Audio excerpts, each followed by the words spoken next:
Holy shnikes. I can't cuss in the video. Dude, that was nuts. That trailer's fantastic. Oh my God, it's fantastic. It's really more of a teaser than a trailer, but I am so hyped. Holy hell. Okay, so here's the thing. Number one, let's talk about Thor's monologue. I will say, I don't think that is actually Cap. Right? I don't think it's like a time-displaced Cap. I'll tell you who I think it is, but I don't think it's our Cap.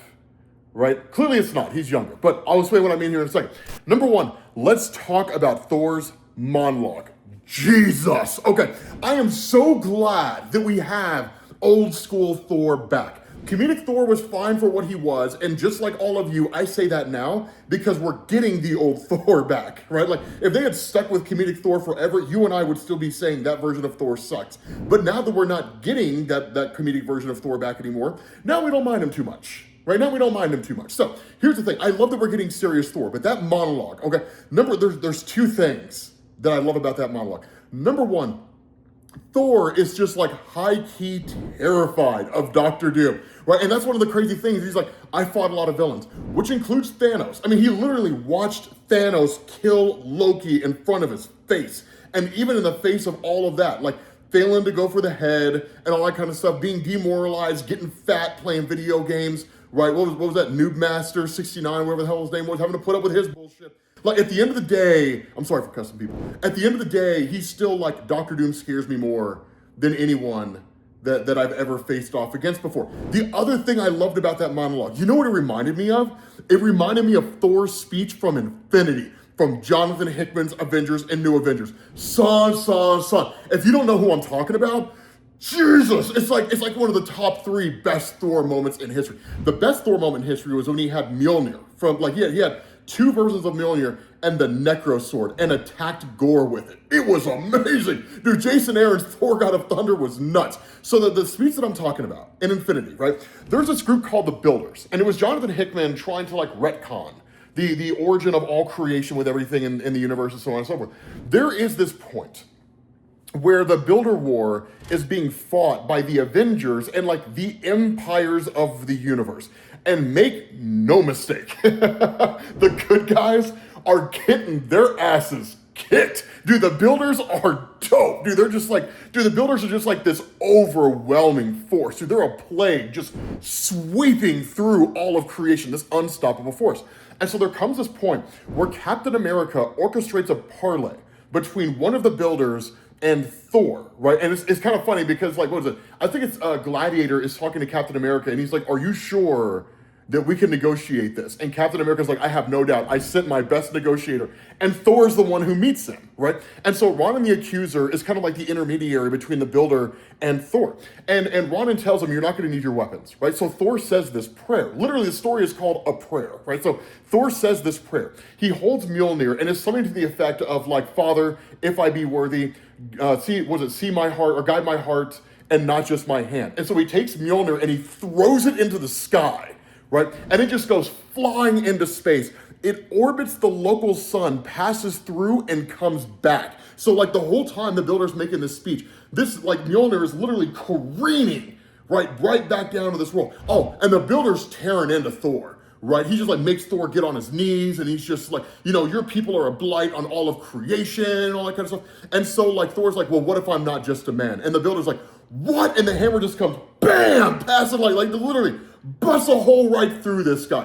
And the Builder's just like, you don't understand, right? This means everything dies. Because the Avengers don't know about the incursions. The Illuminati does, but the Avengers don't know about the incursions and everything. Because the Illuminati have been keeping a secret the whole time, right? Reed Richards and Black Panther, and then with a Submariner, Black Bolt's ass, like all these different guys, they've been keeping it like secret the entire time. And so when the Builder's just like, everything dies, Thor's just like, you first, and he grabs the hammer and literally smashes his head. Well, at that point, he goes on the speech to Ronan, right? And he says, above this world are free men and women fighting for their people and the freedom of everyone throughout this galaxy. And he asks, are you a free man, Ronan? And Ronan says, I am. And Thor asks, are there other free men and women here as well? Those who would stand up and be counted. Those who would fight until they fall or are victorious. And Ronan's just like, there are. And Thor's like, then call them out. There's battle waiting for the righteous. Dude, it's so amazing. It's just like this is fucking This like this battle-hardened ass speech, and that's what it feels like, right? That's what that monologue feels like. That being said, Doctor Doom, we only get like a glimpse of his voice. We only get him for a moment, right? We don't hear a whole lot of him, but he's dude. RDJ still got it, man. Dude, he sounds amazing, dude. He sounds incredible. Holy shit, dude. I think he sounds fantastic. He doesn't sound anything like Robert Downey Jr. He doesn't sound anything like Tony Stark, and I love that, right? I love that. I love the fact, dude. I gotta be honest, man. I am low-key terrified of Doctor Doom and Avengers. I'm low-key scared of this guy, man, because this dude looks like a wrecking crew. Right, dominant. Nonetheless, okay, so what is it? The Fantastic Four meet the Wakandans. I can't wait to see what happens when Reed Richards gets his hands on their tech. Can you imagine that? Because Wakanda is light years ahead of everybody on Earth. So I feel like Reed's gonna show up and just been like, damn, you guys are this advanced? And Shuri's just gonna be like, yep, we're advanced as fuck. We can resurrect folks from the dead, my guy. So like, dude, I am so excited to see what that encounter between the two of them is gonna be like. Especially like Ben Grimm meeting everybody. I'm so excited about that.